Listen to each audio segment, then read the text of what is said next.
Hey,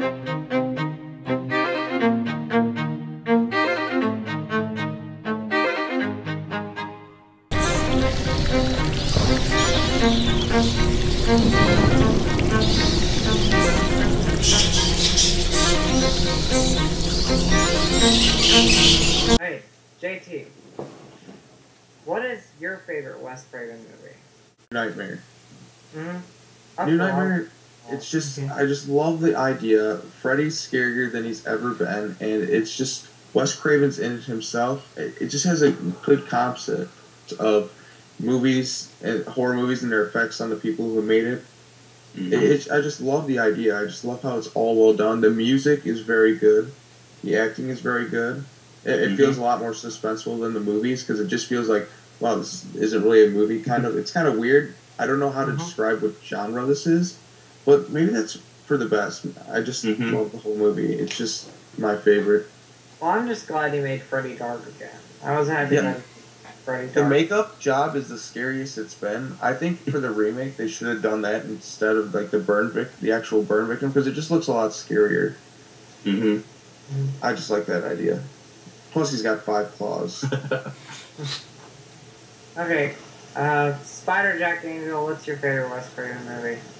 There are so many of them, but I would have to give it to the one that actually got me back into the horror genre, and it's the first Scream movie.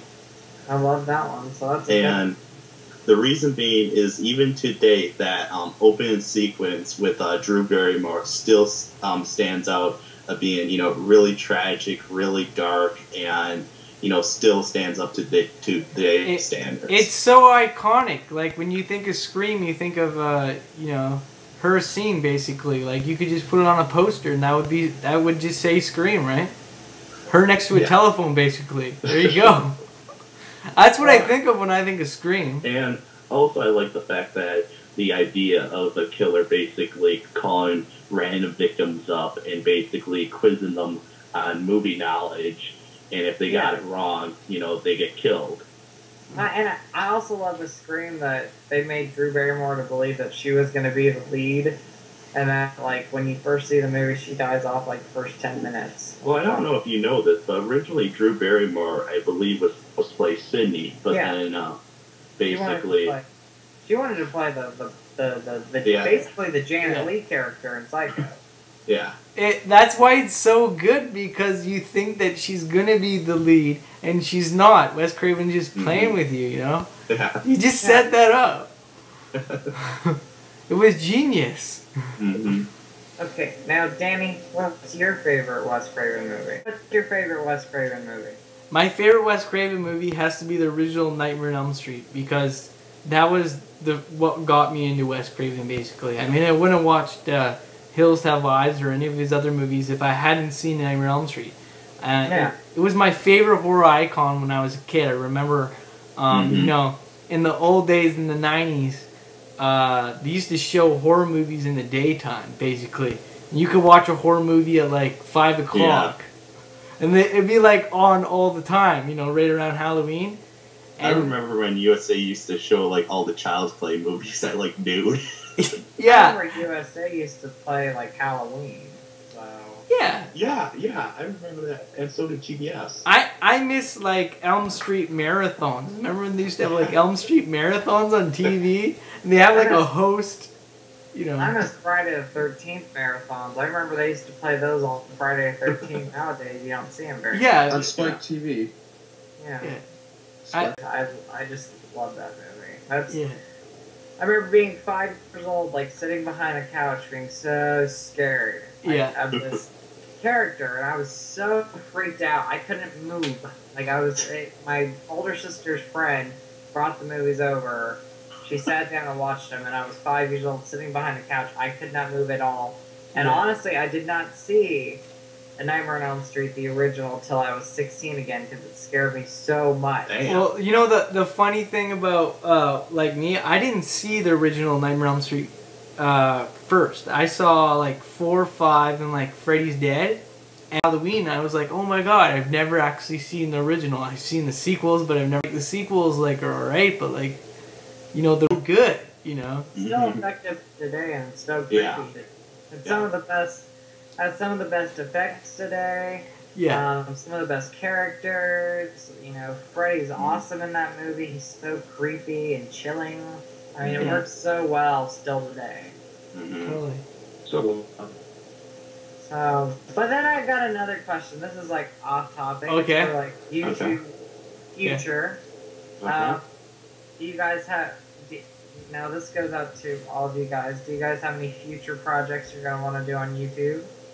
Oh well, right now we're doing you know, like we got our own channels and we also have Epic Horror Fans, and you know this channel is basically you know, it's JT is Reborn, spiderjackangel, AJ Punk 15, and myself, and it's like a collaboration basically.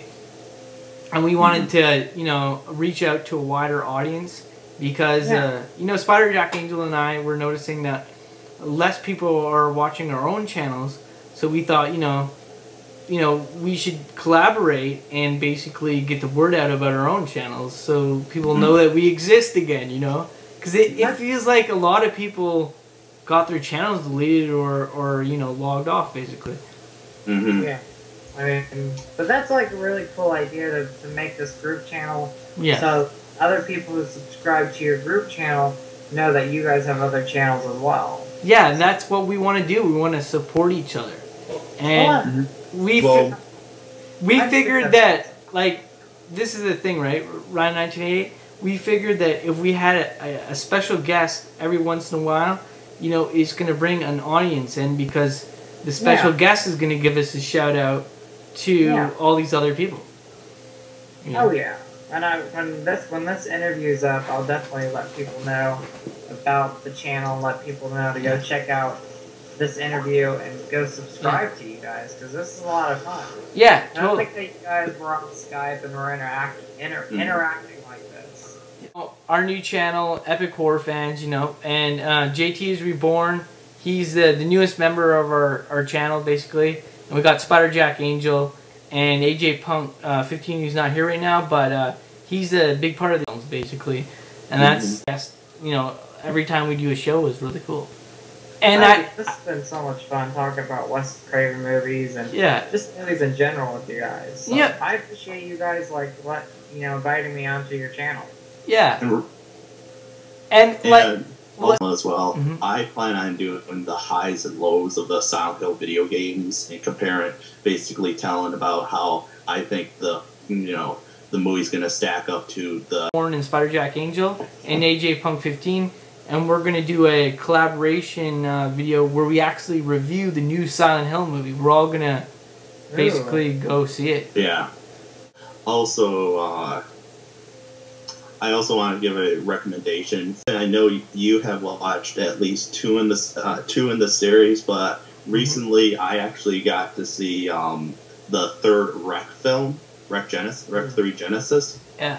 And I actually would recommend you guys to check it out because it does stray a little bit from the previous Rec films because it's not 100% a found footage film. The first 20 minutes is found footage, and then it strays away from that, but it's still a good, movie nonetheless if you can overlook that. And I actually would probably say, while it does stray away from the main focus of the first two, and it's more a parallel sequel to the other films, I would definitely say check it out because, there's some couple memorable scenes in that film. So, it's on demand August 2nd. Epic Horror Fans would like to thank Rhine 1988 for being our special guest. It is a true honor to have interviewed Rhine 1988. I consider one of the greatest YouTubers of all time.